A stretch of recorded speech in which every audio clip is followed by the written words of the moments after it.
자, 그 다음에 이제 재판에서 이제 묻히시는 거죠. 신문을 받으시다. 예수님께서 대답하셨다. 대사제가 예수님께 물어봤죠. 당신이 찬양 받으실 분의 아들 메시아요? 하고 물어보는 거예요. 그러니까 이때는 아직 빌라도에 가기 전에 유대인들이 종교 재판을 하는 거예요. 산헤드린, 종교 최고 의결 기관인 산헤드린에서 예수님을 신문하는데, 이 사람들의 관심사는 신성 모독, 하느님을 모독했느냐 안 했느냐 거기에 있는 거예요. 그러나 빌라도가 알고자 하는 것은 신성 모독이, 로마 법에 의하면 신성 모독이 죽을 죄가 아니거든요. 그러니까 이스라엘 최고의회 산헤드린에서는 신성 모독이 관심사지만 빌라도에 있다가 재판하는 거 보면 빌라도는 그것에 관심이 없습니다. 이따가 봅시다. 지금은 관심사가 뭐냐면 하느님의 찬양 받으실 분, 여기 하느님을 말하는 거예요. 이스라엘 사람들은 하느님을 용어를 부르지 않아요. 우상 숭배라고 그래서 하느님의 이름을 함부로 부르지 말라 했기 때문에 찬양 받으실 분 이렇게 에둘러서 이야기하는 거예요. 하느님 분의 아들 메시아요 하고 물었다. 예수님께서 대답하셨다. 읽어볼까요? 그렇다. 너희는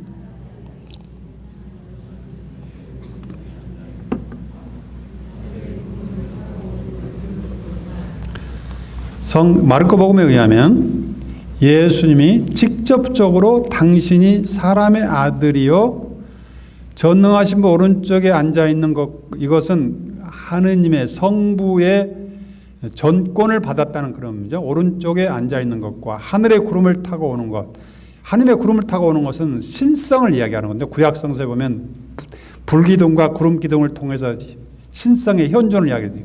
그러니까 거룩성, 하느님을 뜻하는 거거든요. 그러니까 당신이 그런 하느님의 아들일 뿐만 아니라 하느님의 오른편에 앉아 계시고 하늘의 구름을 타고 오는 하느님과 같은 분을 볼 것이다. 이렇게 이해한 것은 유대인들에게 볼 때는 그거는 신성모독이라고 보는 거지.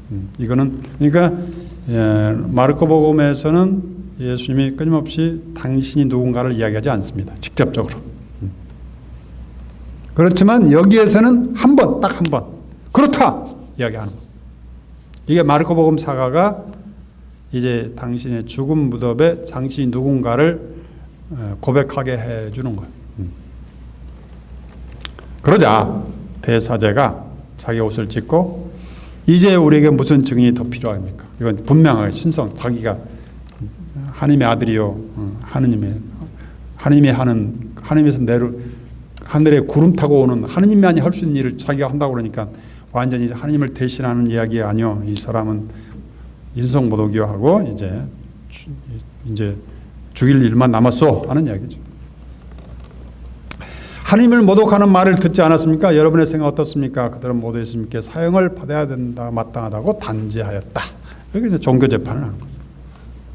그 다음에 예수님 조롱하고 이제 침 빼맞고 이렇게 하고, 예수님은 재판을 받기 위해 시내드리온, 유다 종교 최고의회 기관 산헤드린이라고도 합니다. 시내드리온에 압송되는데 율법학자들의 음모에 의하여 당시 대제관이었던 가야바의 집에 끌려가 신문을 받게 된다.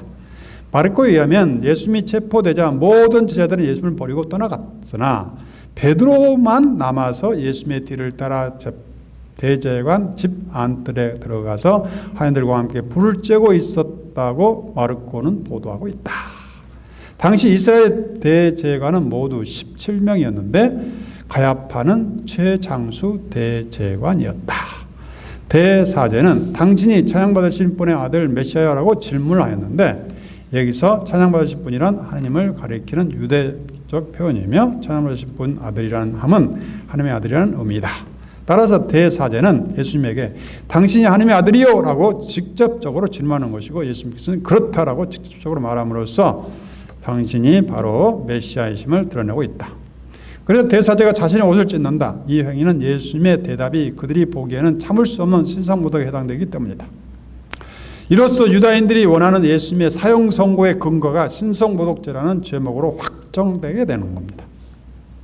이제 대사제는 예수님이 하나님의 아들 그리스도라고 선포할 것을 신성모독으로 단죄하며 그 사실을 받아들인 것을 거부한 셈이 되고 있습니다. 자, 보세요. 이제 대사제는 예수님이 하느님의 아들 그리스도라고 선포한 것을 신성모독으로 단죄하며 그 사실을 받아들이는 것을 그 사실을 받아들이고 있는 거죠. 대사제는 이제 받아들이는 거죠. 당시 유다인들의 율법에서는 신을 모독하면 사형을 받게 되어 있으나 당시 사내들이는 사형 언도권이 없었던 거예요. 그래서 로마 총독에게 고발할 죄목만 확정하고 로마 총독의 선고를 기다리게 됩니다. 특히 대사제의 불의한 행동은 해방절 날의 법정이 아닌 대사제의 집에서 증인들의 증언이 일치하지 않음에도 사형을 결정한 것으로 이는 사내들인 법정의 법조문에 어긋난 사항이라고도 이야기합니다. 이거 뭐 몰라도 되고요.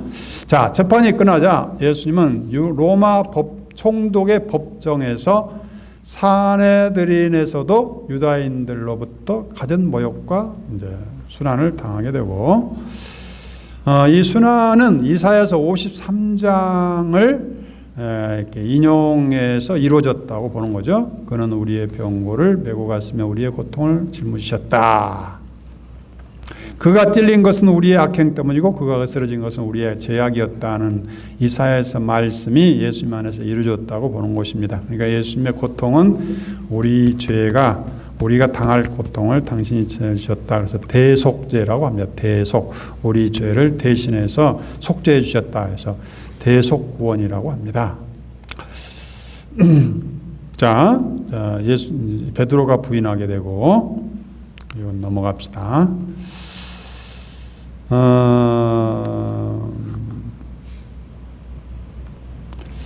자, 빌라도의 신문을 봅시다. 빌라도에게 신문을 받으시다. 아침이 되자 수석 사제들은 곧바로 원로들과 율법학자들 곧 온 최고 의회와 의논한 끝에 예수님을 결박하여 끌고 가서 빌라도에게 넘겼다. 빌라도가 예수님께 당신이 유다인들의 임금이여 하고 묻자. 자, 아까 대사제들이 질문하는 내용은 뭐예요? 아까 질문한 내용이 뭐였어요?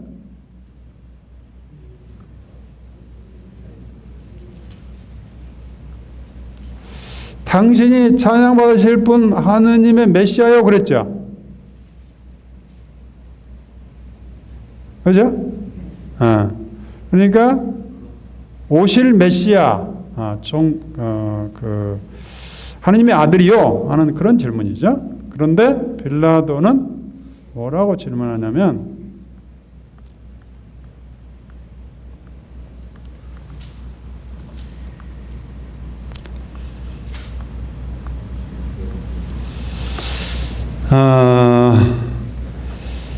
당신이 유다인들의 임금이요 이렇게 질문하는 거예요. 다르죠? 아까는 종교 지도자, 미래에 올 메시아를 이야기하는 거고 여기서는 유다인들의 임금, 지금 누구요? 헤로데가 유다 임금이죠.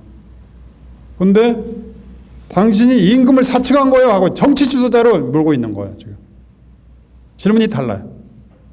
이걸 봐야 됩니다. 그러니까 왜 그러냐면 빌라도의 관심사는 이 사람이 사형 선고에 받으려면 정치적인 범죄해야 되지 종교 메시아 이거 관심 없어요. 메시아 가지고는 로마 법에 의해서 죽일 수 있는 이게 사형 선고 내릴 수 있는 법이 없어요. 그 사람들은 관심사는 아니에요. 이스라엘 사람 나는 메시아요 해봐야 그거는 관심사도 아니야.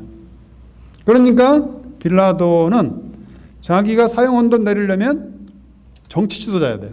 임금을 그러니까 이게 빌라도에게 이제 결정적으로 이제 선고를 내리는데 예수님의 제목은 정치범이죠. 정치범. 메시아라고 해서 그런 게 아니고. 그러니까 완전히 이 옮겨지면서 바뀌어버린, 제목이 바뀌어져 버린 거예요. 그런데 그분께서 뭐라고 대답해요? 내가 그렇게 말하고 있다. 뭔 이야기예요? 그렇다는 거야, 아니라는 거예요? 모호하게 이야기하는 거예요. 모호하게. 기다도 아니고 아니다도 아니고. 네가 말했을 뿐이다. 그러니까 기다고 말할 수도 없고, 왜냐하면 예수님이 당신이 뭐 메시아라고 왕이라고 칭한 적이 없거든요. 기라고 말할 수도 없고, 아니라고 말해야 믿지도 않을 거고. 그러니까 네가 그렇게 했을 뿐이지 내가 말한 건 아니다. 그런 정도로 이야기하는 거죠. 그리고 또 묻자 당신은 아무 대답도 하지 않소 보시오 하고 이야기했지만 예수님께서는 더 이상 아무 대답도 하지 않으셨다. 그러니까 빌라도가 예수님을 정치범으로 모으려고 하는 그것을 뭐 발뺌하고 변명하고 그런 것이 아니고 네가 이야기했다 하는 말로 끝내버린 거지. 그러니까 네 계획대로 해라. 예수님 각오하고 볼 수 있지.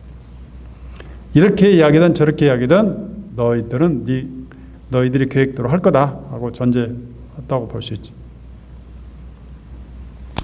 여하튼 이렇게 해서 예수님은 죽음으로 가게 되고, 이거는 이제 이사야서 53장 아까 그분은 이제 우리가 앓을 병을 앓아줬다 이렇게 볼 수 있고, 군인들이 조롱하고, 그다음에 유다인들의 임금 만세, 제목이 정치범이에요. 정치범. 메시아라고 해서 그런 게 아니에요. 종교 범죄가 아니죠. 친성모독죄가 아니고. 그러니까 예수님으로 하여금 예수님은 신성모독죄에는 해당돼요. 어떻게 보면 메시아라고 그랬으니까. 그렇지만 예수님이 종교 지도자, 정치범으로서 이 왕을 사칭한 적은 없거든요. 여튼 이렇게 해서 예수님은 억울하게 정치 지도자로 오인받으면서 목숨을 잃었다 하고 볼 수 있습니다. 십자가에 못 박히시다. 그들은 지나가는 어떤 사람에게 강제로 예수님을 십자가에 지게 하셨다. 그런 기레네 사람 시몬으로서 알렉산드리아 루포스 아버지였는데 시골에서 올라오는 길이었다. 그들은 예수님을 골고다라는 곳으로 열었다. 이는 번역하면 해골터라는 뜻이다. 그들이 몰약을 탄 포도주를 예수님께 건넸지만 그분께서는 받지 않으셨다.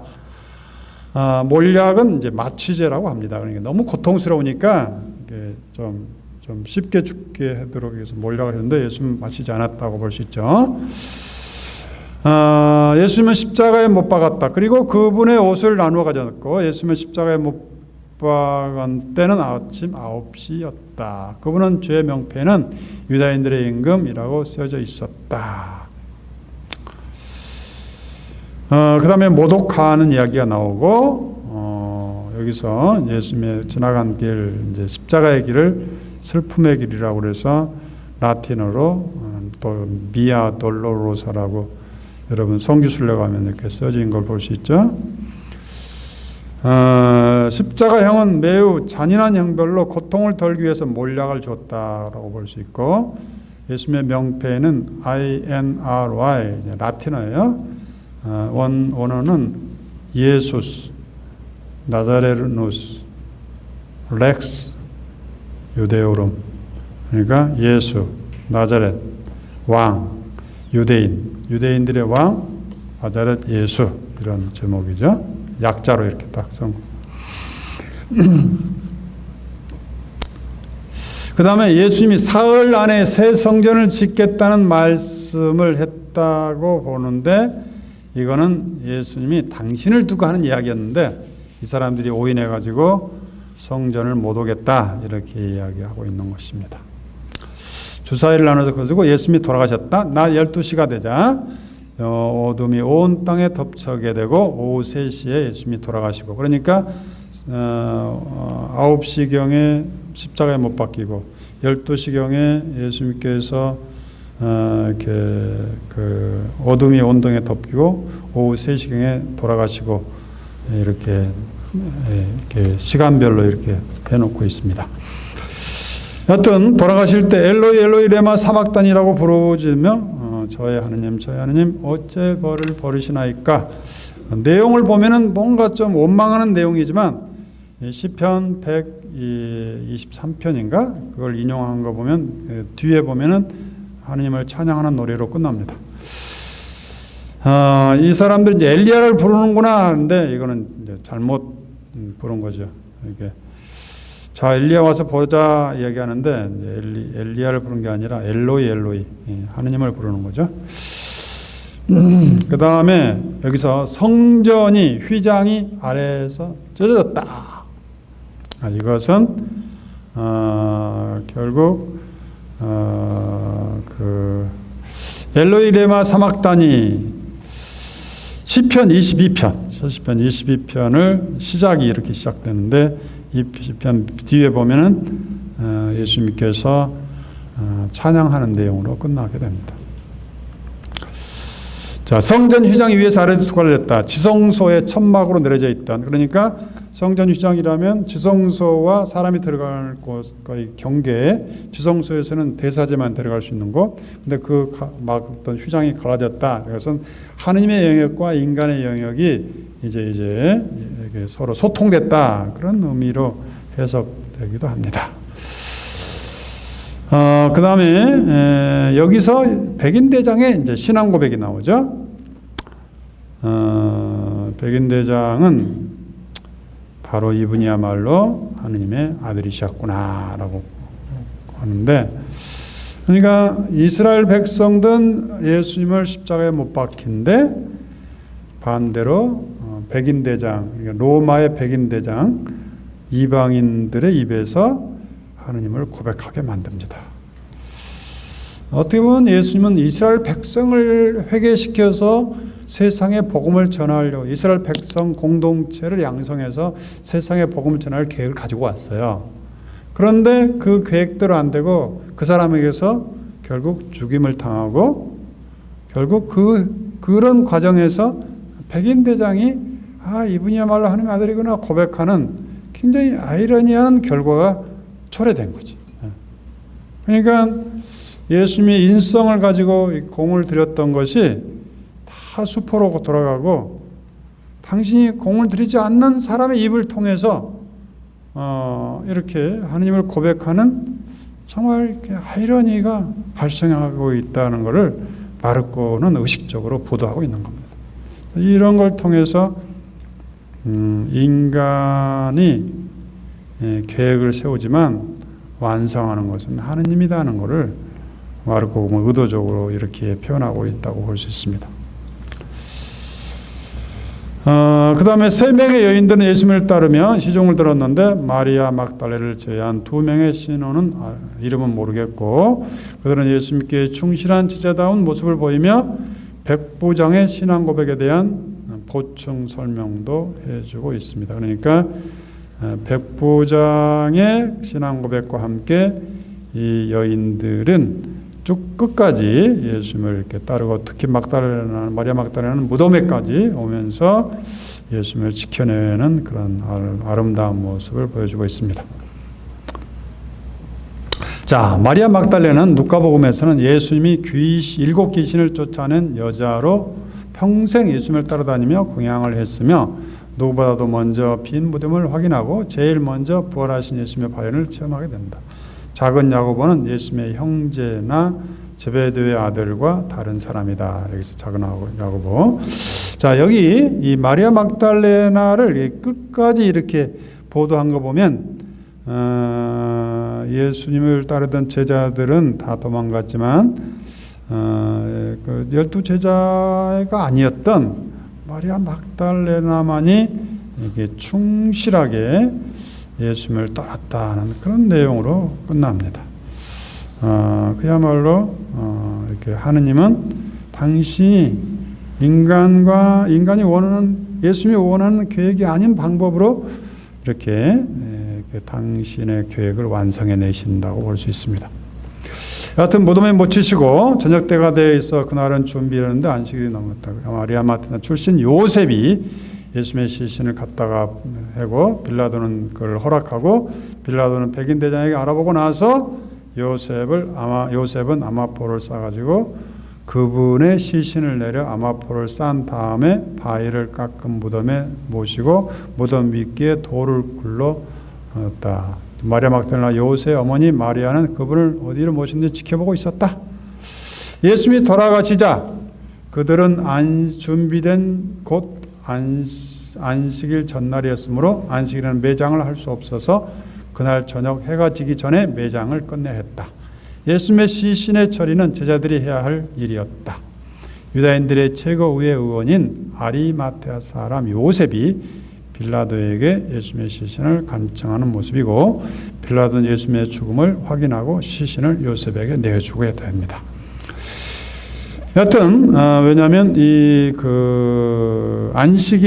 안식일에는 매장을 할 수 없었기 때문에 요셉은 급하게 매장을 끝내야 하므로 예수님의 시신에 유다인들의 매장 방식인 향유를 뿌리지 않고 아마포로 바로 싸서 제사장이던 바위를 뚫어 만든 무덤에 시신을 안치한 후 곧바로 입구를 막았다고 이야기합니다.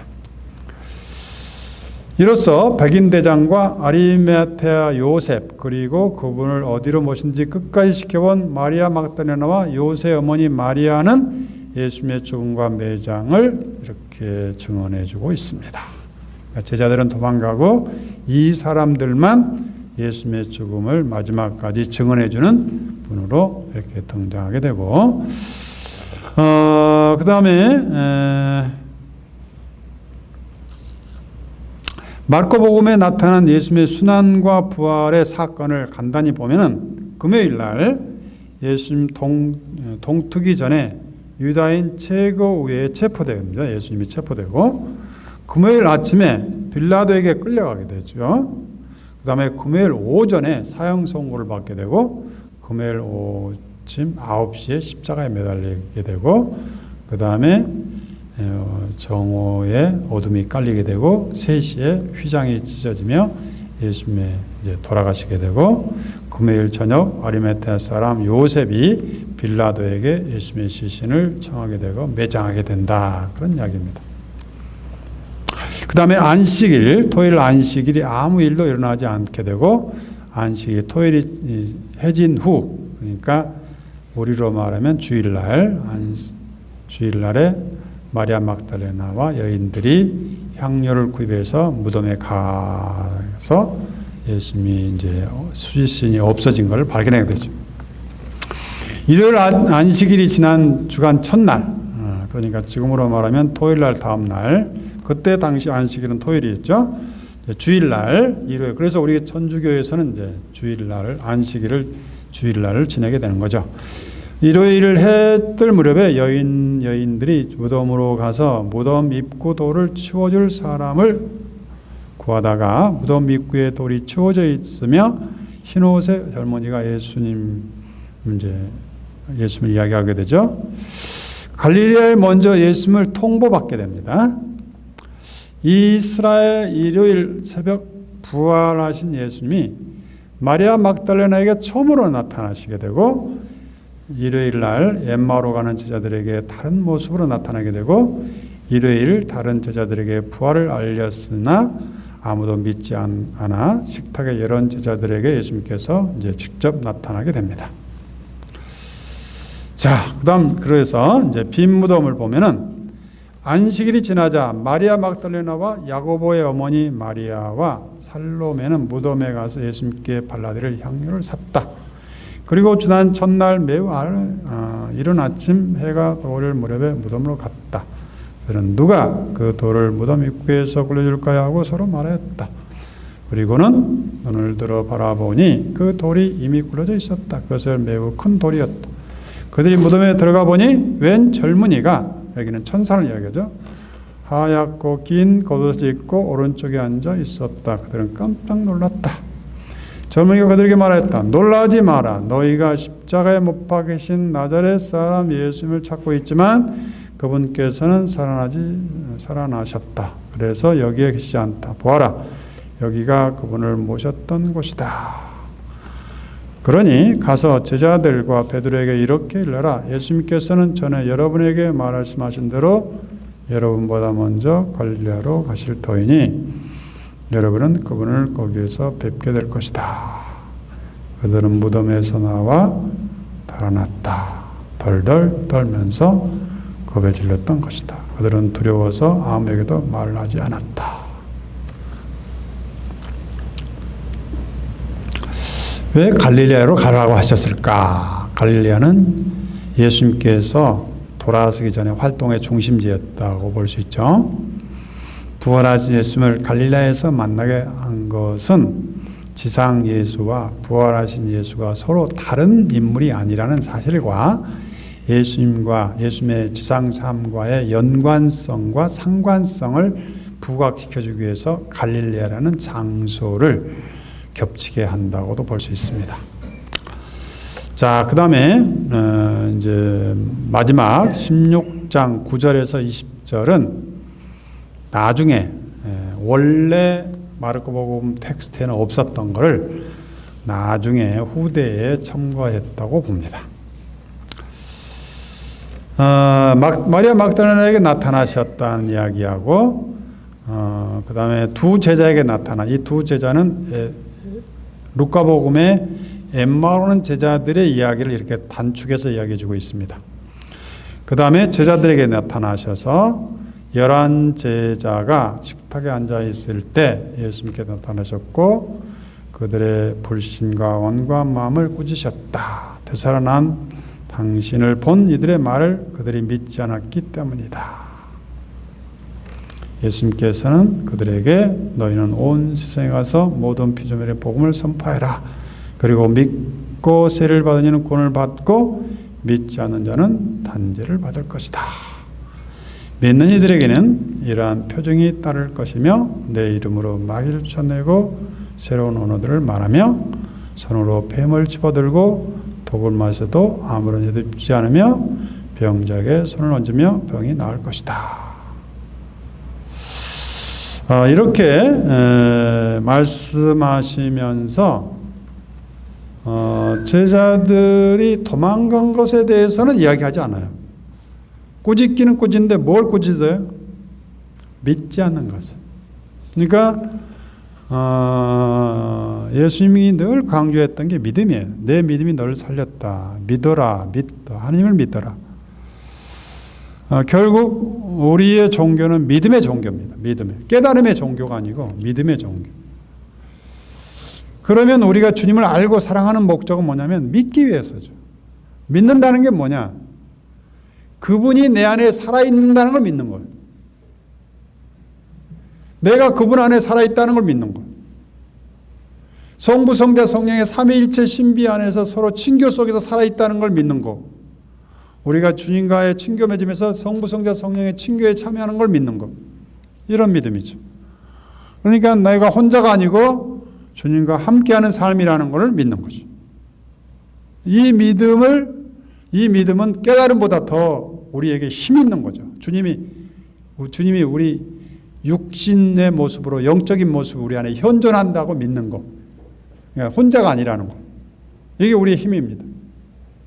그래서 우리가 깨닫고 간 게 아니고 즉시 주님을 따르는 것은 주님이 내 부족하고 제자들을 보세요. 도망가고 하여튼 잠자고 배신하고 팔아먹고 그런 제자들 안에 주님이 현존한다는 이야기예요. 성서 이야기가. 완벽한 사람에게 한 게 아니고. 그런데 우리 천주교 신자들의 맹점 중에 하나는 내가 그래도 뭔가 좀 잘 살아야 하느님의 주신 이렇게 혼인잔치에 들어갈 수 있지 하는 이런 강박이 있어요. 그런데 예수님은 나는 의사는 환자를 죄인을 부르러 왔다 그랬어요. 그래 내가 죄인이라고 의식하는 순간 푹 들어가야 되는데 아이고 나는 죄인이니까 밖에서 좀 이 죄를 좀 정화한 다음에 그 다음에 뭔가 문제가 생기면 뭔가 나쁜 일이 생기면 즉시 주님께 와야 되는데 이 문제가 해결된 다음에 죄를 지어서 뭔가 죄책감이 들면 즉시 와서 주님께 정말 죄인을 사랑하신 주님을 만나야 되는데 아이고 이 죄를 없애고 난 다음에 어느 정도 좀 해결한 다음에 그렇게 되면 주님이 구원자가 아니죠. 뭐 주님은 귀걸이죠, 귀걸이. 그런 의미에서 이 마르코복음 사가는 제자들이 완벽하고 윤리적으로 뭔가 대단하고 주님을 따르는데 미신앙적으로 좀 모험 보이고 그런 사람들이 아니라는 거예요. 이게 성서 이야기. 그래서 우리는 있는 그대로 주님이 부르면 즉시 달려가는 거예요. 그런 노래 있죠? 무조건 즉시 달려갈 거야. 그 노래는 내가 볼 땐 예수님이 알려준 노래 같아. 그 가수에게, 작곡가에게. 그 다음에 내 나이가 어때서. 그것도 다 예수님이 알려준 예수님의 18버지거든요. 그런 것들이 다. 나이에 관계없이 즉시 지금 나를 따르면 내가 너희와 함께 있고 너를 사랑하고 네가 아무리 도망가고 배신하더라도 나는 너희를 부활로 완성시키겠다는 기쁜 소식이다. 그래서 우리가 성서 앞에서 두려워할 거 없고 걱정할 거 없고 망설일 거 없고 내가 뭐 한 다음에가 아니고 무조건 달려갈 거야. 이게 우리 무시간에 딱 자리 잡아야 돼. 근데 우리가 영 세례받고 지금 이 신앙생활을 하는 가운데 신앙인이 그것도 못해? 그 정도는 해야 성당 가지. 그 정도는 해야 뭐 하지 하는 이런 말을 너무 귀 아프게 들었어요. 이건 내가 볼 때는 잘못된 말이에요. 그런 말 하면 안 돼요. 그거는 불교나 유교에서 하는 이야기예요. 우리 천주교에서는 우도 주님 나를 좀 기억해 주시오. 오늘 너는 나하고 천당 갈 거다. 그거예요. 뭐 너 회개했냐? 뭐 너 그냥 심력 공부했냐? 물어보지도 않았어. 그래서 물론 뭐 그렇다고 뭐 우리가 죄를 많이 지라 그런 이야기가 아니고 우리가 열심히 살려고 해야 되지만 그것이 우리 구원의 조건이 될 수 없다는 거예요. 구원의 조건은 주님께서 우리를 무조건 사랑한다는 것이 구원의 조건이다 이거지. 응? 그죠? 그렇게 보면 우리가 말씀터 어려운 게 아니야. 그냥 뭐 반복하다 보면 주님께서 나환 자를 정말 형제처럼 그 병자를 딱 끌어안으시면서 그 사람을 하느님처럼 대했구나. 하느님처럼 대했구나. 여기서 감동. 이게 뭐가 어려워요? 이 나환 자를 손을 탁 대면서 그냥 다들 그냥 피하는 나환 자를 손대고 끌어안고 내가 네 원하는 하실 수만 있으면 구처를 쓰면 내가 할 수 있다 하면서 그의 말을 딱 인용하면서 딱 쳐주는 이게 뭐가 어려워요? 주님은 그 사람이 원하는 대로 해주면서 그 사람을 완전히 사람 대접해주고 있구나. 이게 뭐가 어려워요? 나는 예수님을 알아가는데 이렇게 쉬운 것이 없는데 이렇게 어렵다고 하니 나는 이해가 안 갑니다. 성부와 성자와 성령. 아멘. 네, 수고하셨어요. 오늘 공기도 안 좋은.